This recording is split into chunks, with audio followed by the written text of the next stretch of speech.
Hello, this is Jill at engVid, and today we have another remotely recorded interview for you with someone I've known for a few years, Michelle. So, Michelle, thank you for being with us in this sort of cyberspace.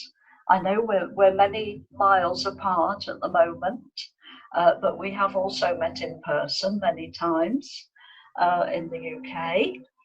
So here we are because of again in the UK. I'm still in partial lockdown here, so that's why we're doing this recording this way using Zoom.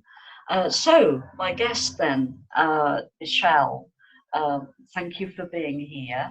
And would you like to tell us a little bit about yourself, Michelle, and where you're from, your profession, your interests, where you are at the moment? Sure. Hi, everyone. Hi, Jill. I'm Michelle. I'm from China, and currently I'm living in Jiangsu province. Um, well, it's close to Shanghai, if you've never heard of this province.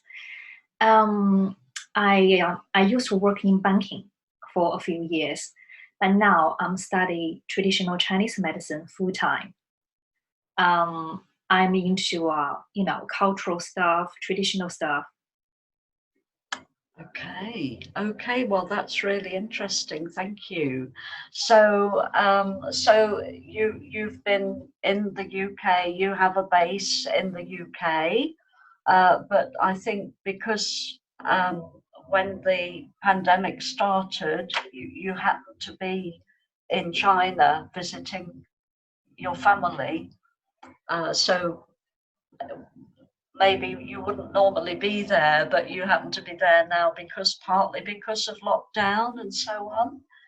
Yes, it's really interesting. Your life plans can be interrupted really suddenly, and yeah, it's a little bit a shame that I wouldn't be able to travel freely as I want to this year. But thankfully now we have internet, so we can still stay connected. And also now I'm able to study remotely with the institution teaching me Chinese medicine. So I'm actually making quite steady progress because you get a less distraction from the outside physical world when you can't really move much. So it turns out to be quite productive and fruitful for my study. Okay, that's great. So you've been staying at home for quite a few months, I imagine. Yeah, Um, and studying remotely. yes. That really takes up most of my time. Okay. And so I think in China the lockdown was very sort of strict, wasn't it, when it Mm, started? So it was. what was it like in practical terms, getting food and just managing day to day? How has it been? Sure.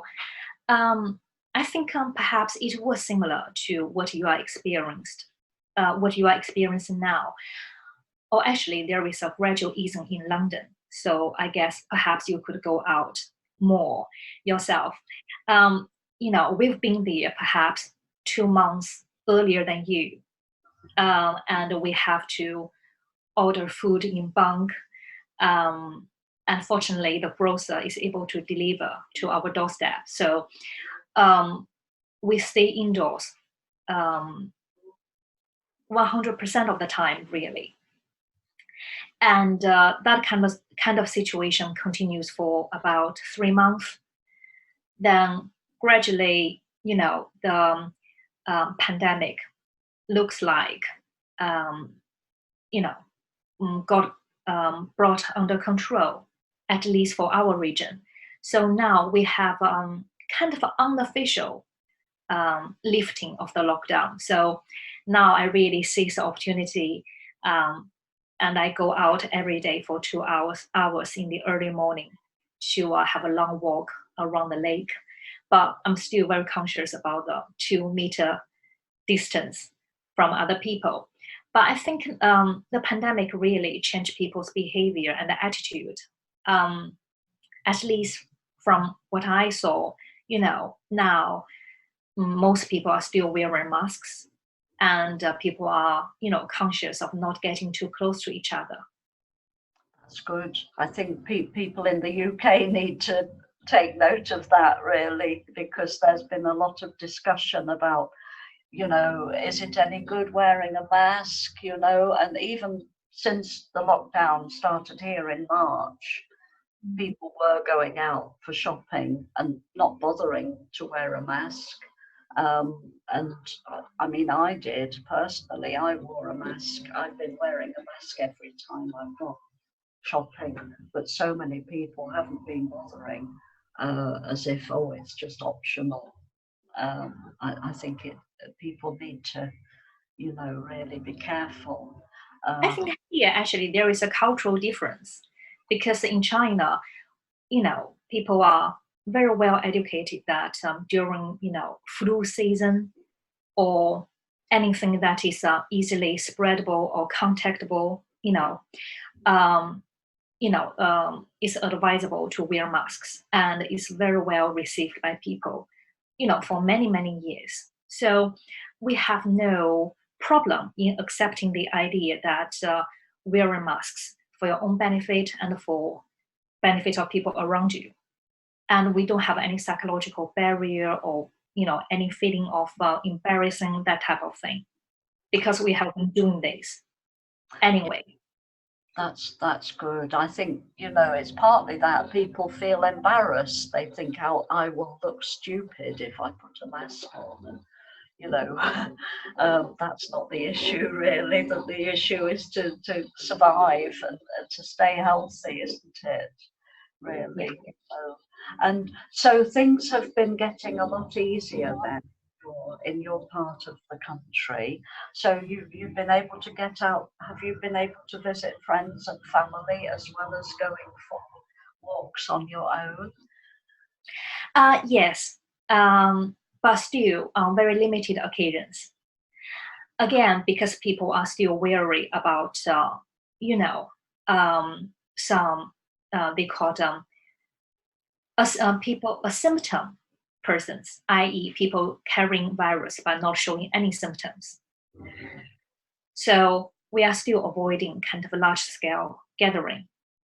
But recently, me, mom, and my aunt, we got together to make some traditional pancakes, because we ran out of stock, and it's not easy really to buy them as it used to be. They are not, as available as they were before.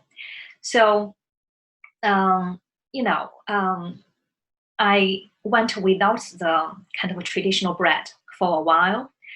And finally, I missed it so much. So I decided, okay, I'm going to roll up my sleeve and make them myself. And I got support from my mom and aunt. I didn't have any skill before, so it's a training from scratch. I think I sent you a video clip of how to make the pancake. Yes, and I just happen to have it handy here at my fingertips.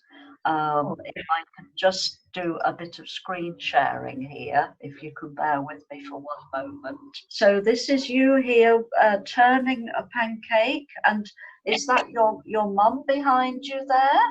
Yes, mom is preparing the dough, and my aunt is opposite my mom, but you couldn't see her. Actually, she was rolling out the dough, and I was cooking the bread. So it's like a pancake, or it's an extremely thin bread cooked on stove. That's amazing. That's really good. And I must play that just once more so that we Sure. see every little detail.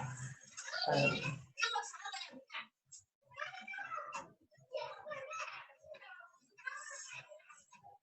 that's so skillful, the way you're turning it with the stick. And how did it taste? Did it taste good? Oh yes, it's made from plain bread, plain flour. Uh-huh. Yeah. So it's extremely good for wrapping other dishes. So Chinese are famed for their stir fries. So lots of stir fried food can go inside, and they really match. They really go well. Oh, that's so. So actually, it's interesting. This type of thin bread, they are available perhaps in many provinces in China. But this type, made from plain flour and cooked this way, is really unique to my region. It's quite indigenous in a way. Okay, so you had the opportunity to go back to a traditional recipe and a traditional way of making something at home that you would normally buy maybe in the supermarket. Definitely, because it takes a lot of manual work. For example, if we're gonna do this, we're gonna plan an afternoon's time, for example. Yes, so it takes longer, and I think there's something similar has happened in the UK. People have been baking much more, baking bread, baking cakes. Every time I went to the supermarket, there was no flour. It had all sold out. Everyone was buying packets of flour to make their own food. So it was a big sort of people taking photographs and sharing on social media. So I think similar things have been happening in different countries in that way. It's almost like a global cooking frenzy.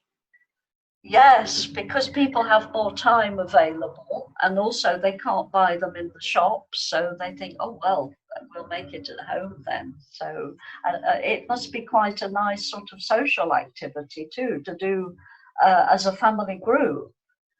Definitely. And you would be chatting with each other while cooking. Okay, that's really good. I can see you're having a really nice time together there. That's great. Thank you for sharing it. Lovely. So perhaps could I ask about you? You speak English very fluently and very well. So can you take me back to maybe when you were at school? Is that when you first started to learn English from your school days? Yes. So in my generation, we started around 12 years old. So when we enter middle school, we started to learn English. But as far as I know, for the current young generation, they start as early as 3 or 4 years old. And the primary school would have English as a major subject.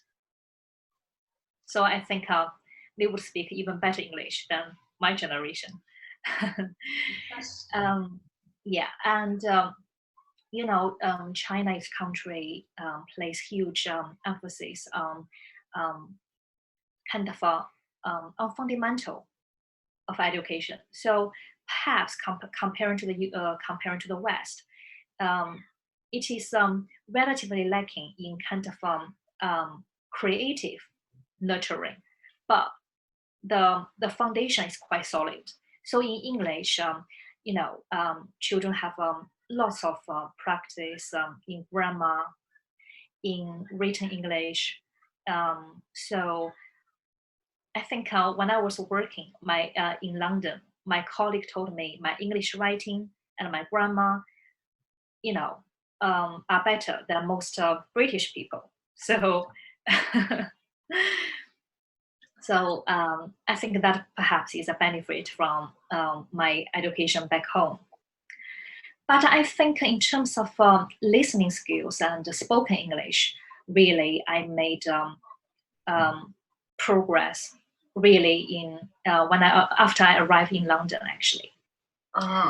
Okay. So that's interesting because I think a lot of people tell me who have learned English at school from different countries that they did a lot of reading and writing, but they had less opportunity to practice listening and speaking. So I think that's true from a lot of countries. So So maybe perhaps you could tell us a little bit about when you first came to the UK, the first few months, and when you started working in, I think, in an office environment. What was it like being in a new country, starting a new job, everyone speaking and working in English? What was that like? Well, I think my impression, my biggest impression was um, the um, the importance of self-reliance, because I think the Western culture generally, place great importance on individualism, and you are expected to stand on your own 2 feet.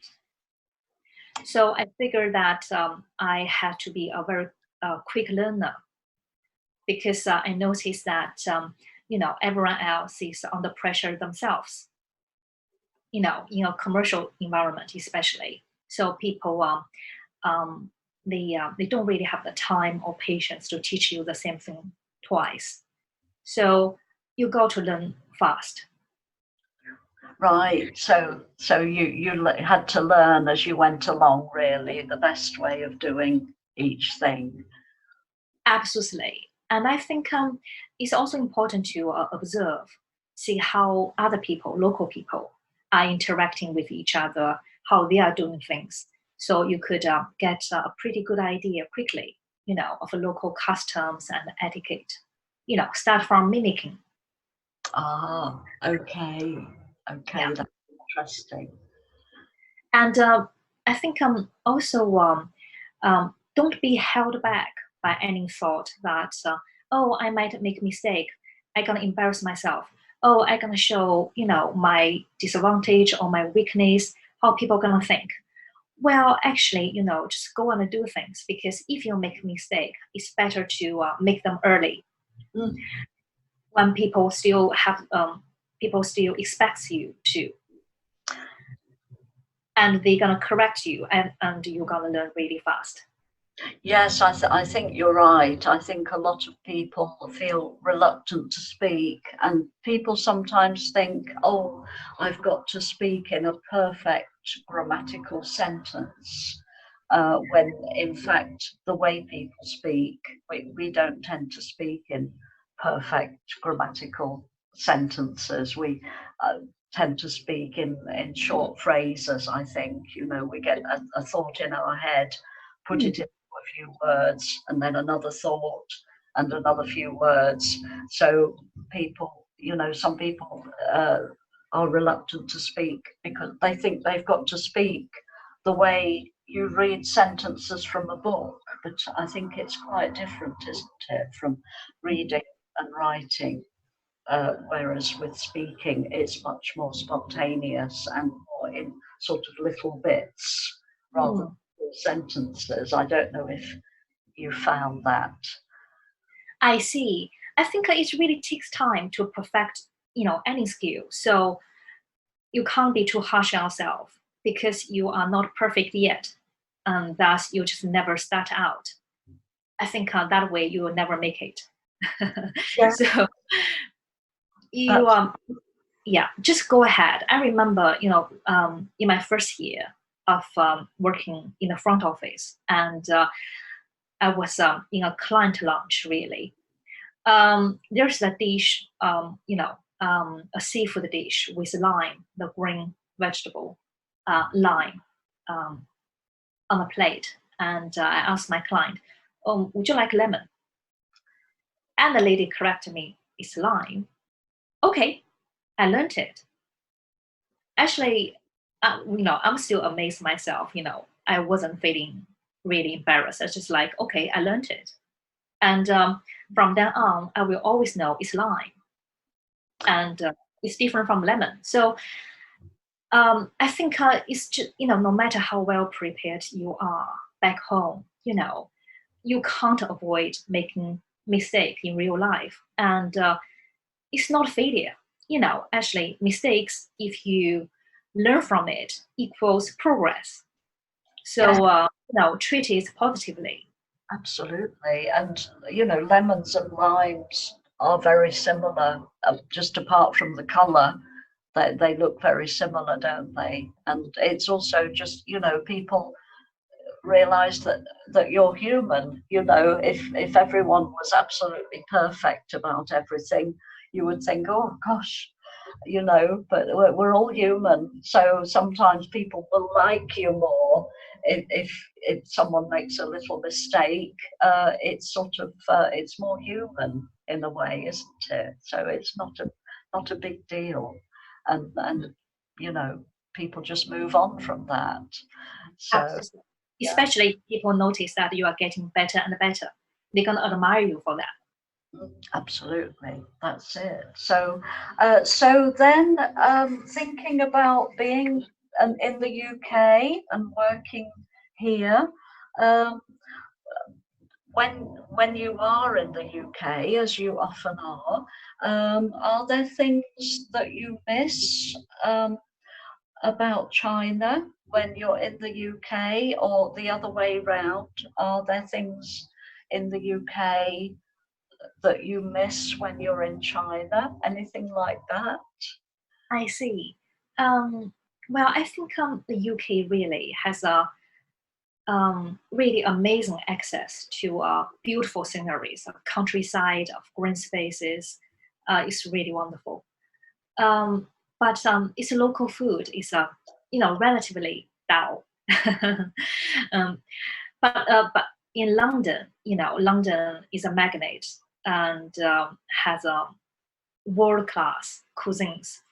All kinds of world class cuisines from famous chefs. So I think your palate will be satisfied in London. But once you go to other kind of more provincial places, then I miss Chinese food, which is very stimulating and have great many varieties.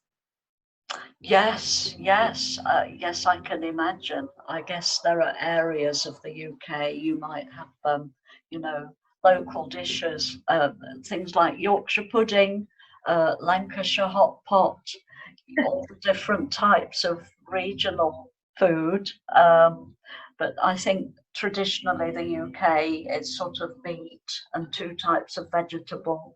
It can, you know, people joke about it a little bit. It may seem a little bit dull after a while. Heavy and hearty, very comforting food.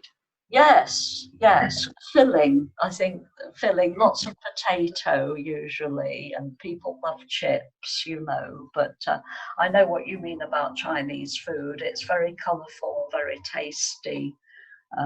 You know, a lot of variety.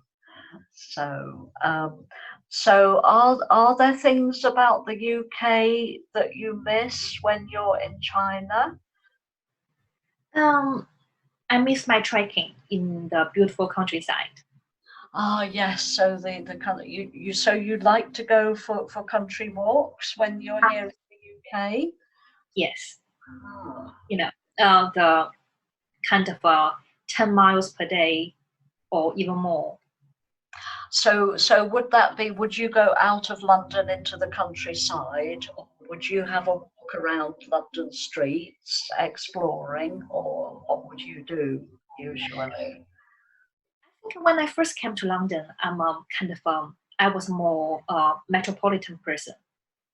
I would be happy to go into, individual street, um, just to explore because London has so much to offer.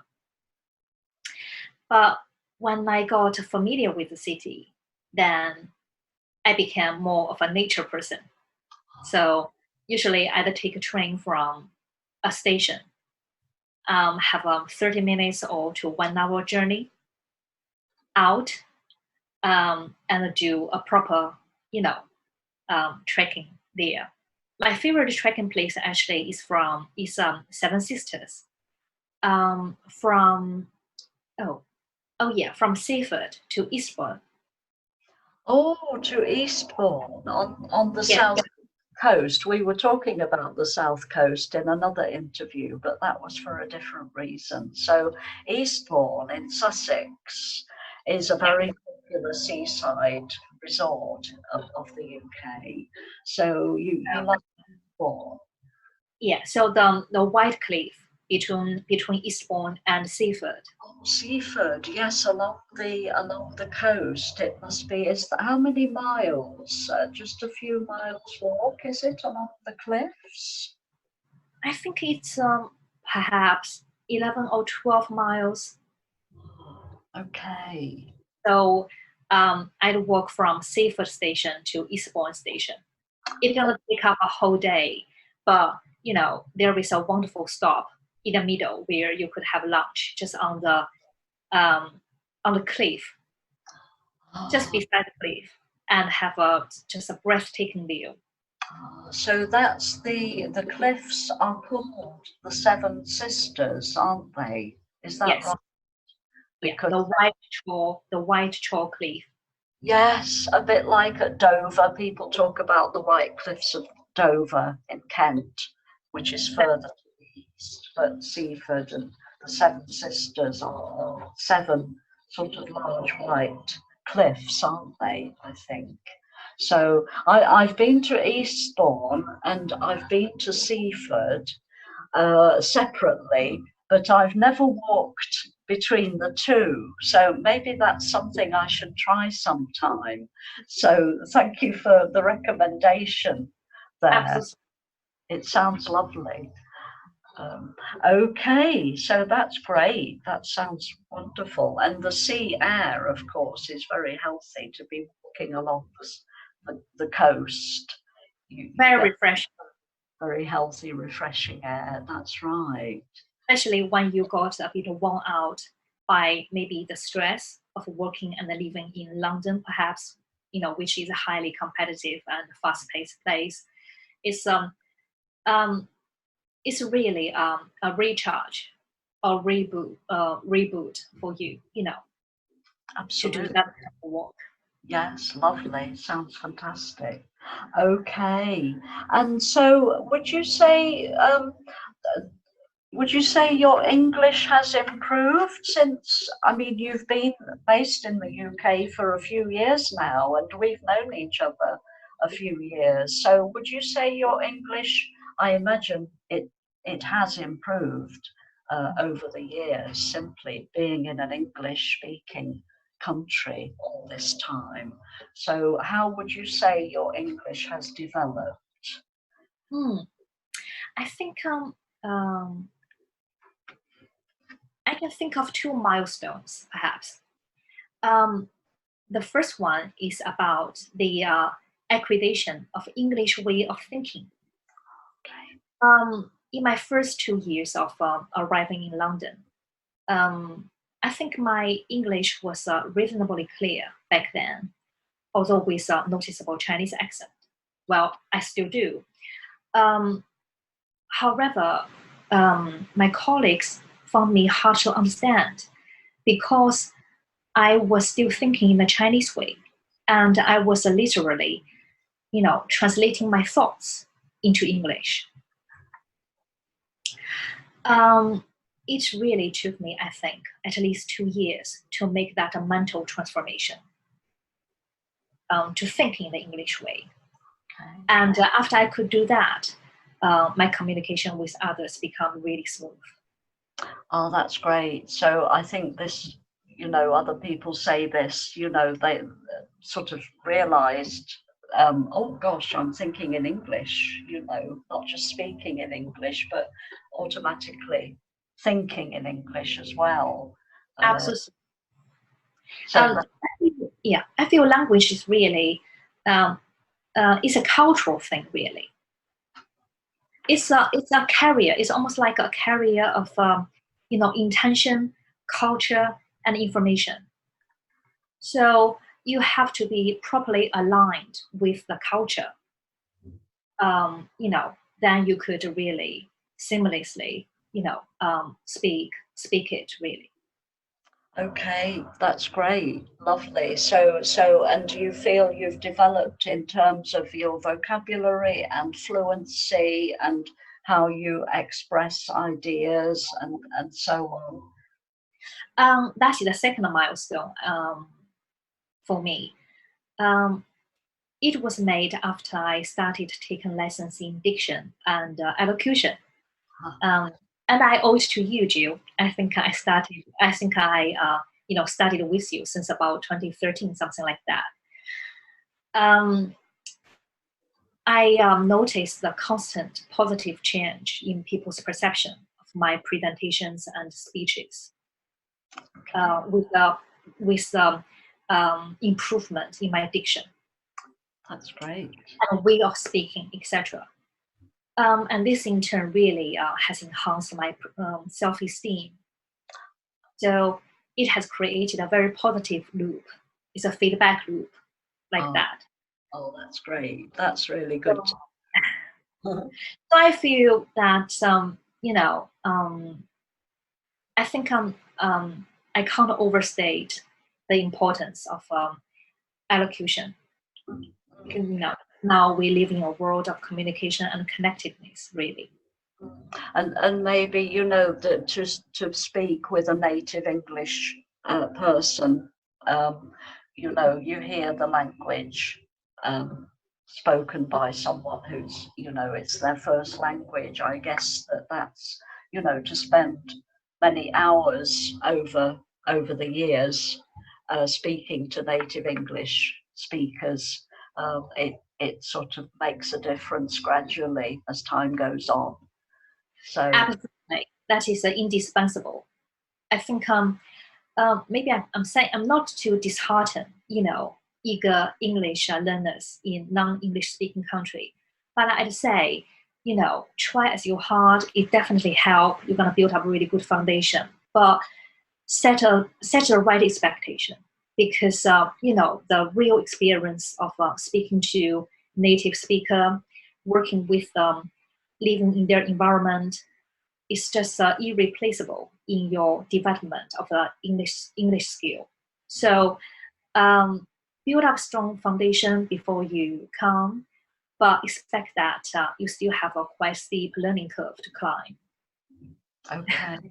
And so that's very good advice for anybody, just to speak. Don't worry about mistakes, as you were saying earlier, and just absorb the language, and so on. Is there any other final bit of advice you would give to anyone planning to come to live in the UK, work or study here?